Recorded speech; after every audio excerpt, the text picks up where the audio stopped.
You're not getting better. At least, that's what it feels like. You're trying, working, showing up, but when you look at the results, it seems exactly the same as weeks ago. Same mistakes, same frustration, like all this effort hasn't moved the needle even a millimeter. And that voice whispers, maybe you're just not good at this. This video is about why you can't see your own progress and why that doesn't mean it isn't happening. If you're tired of doubting yourself, subscribe. We make videos about the silent struggles of adulthood every Tuesday and Friday. Let me tell you about someone who couldn't see what was right in front of him. He'd been working on something for months, every day, showing up, doing the thing, trying to get better, and every day looking at what he'd done and feeling nothing, no improvement, no breakthrough, just the same disappointing gap between what he wanted and what he could actually do. It felt like running on a treadmill, all that effort, all that time, and he was standing in exactly the same place. But here's what he didn't understand. You can't see progress when you're standing inside it. It's like watching your hair grow. You look in the mirror every morning and it looks the same, but 3 months later, you need a haircut. The change was happening the whole time. You just couldn't see it day by day. And then there was the comparison problem. He'd watch someone else doing the thing he was trying to learn, and they made it look effortless, natural, like breathing.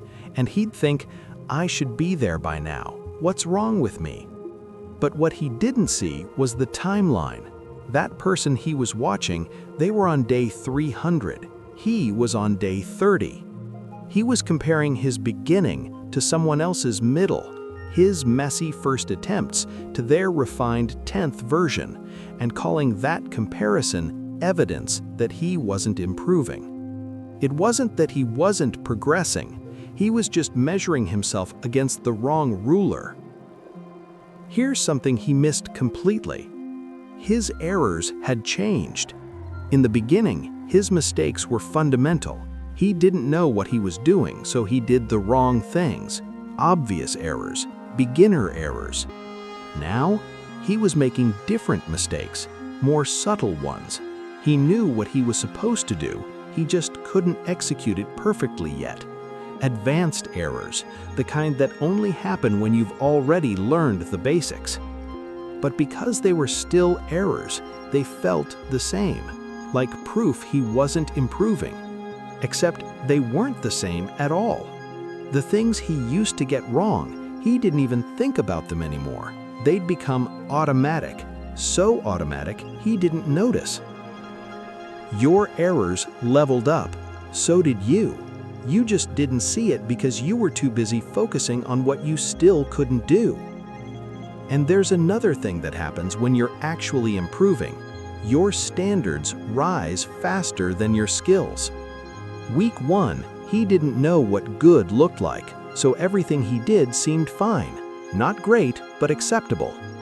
Week 10, he knew exactly what good looked like, and he could see with painful clarity how far his work was from that standard. The gap between what he could see and what he could do felt enormous, unbearable, like evidence that he was moving backwards. But that gap only existed because he'd evolved enough to see it. His perception had improved faster than his execution, and that felt like failure. It wasn't. It was one of the clearest signs he was getting better. He'd developed taste, the ability to recognize quality. That only happens through hours of doing the thing badly. So one day, he tried something different. Instead of asking, "Am I better?" he asked, "What's actually different?" And when he looked, really looked, the evidence was everywhere. That thing that used to take him 2 hours now took 45 minutes. He didn't notice because he was still focused on how long it took, not how much faster it had become. That problem that used to stop him completely, now he knew 3 ways around it. He didn't notice because he was focused on the new problems he was encountering. That fear that used to paralyze him before starting, still there, but quieter, manageable. He didn't notice because he expected the fear to disappear entirely before counting it as progress. He'd solved 100 small problems without even realizing, because he was looking for one big transformation instead of 1,000 tiny shifts. You're still here, after all the frustration, all the doubt, all the moments you wanted to quit. You're still here. Doesn't that count as evidence? The truth is, real progress doesn't look the way you think it should. It's not linear, it's not steady. It's long plateaus where nothing seems to change, followed by sudden small jumps that feel random. And most of the actual progress happens internally, not in results you can show people, in resilience you've built, in patterns you've learned to recognize, in the voice of doubt that's still there but doesn't run your decisions anymore. That stuff doesn't show up in before and after photos. It doesn't trend on social media, but it's the foundation everything else is built on. You're not building results yet. You're building capacity, the ability to keep going when nothing visible is happening, and that's the progress that actually matters. He didn't see any of this while it was happening. Only later, looking back, did he realize he'd been improving the whole time. He just couldn't see it from inside the process. Here's the thing he kept getting wrong. He wanted to feel like he was improving before believing it was true. He wanted confidence first, then he'd keep going. But that's backwards. Confidence doesn't come from seeing results. It comes from continuing without seeing results, from deciding that the absence of visible progress isn't evidence of failure. It's just part of the process. The confidence you're trying to build isn't, "I'm good at this." It's, "I keep going even when I can't tell if it's working."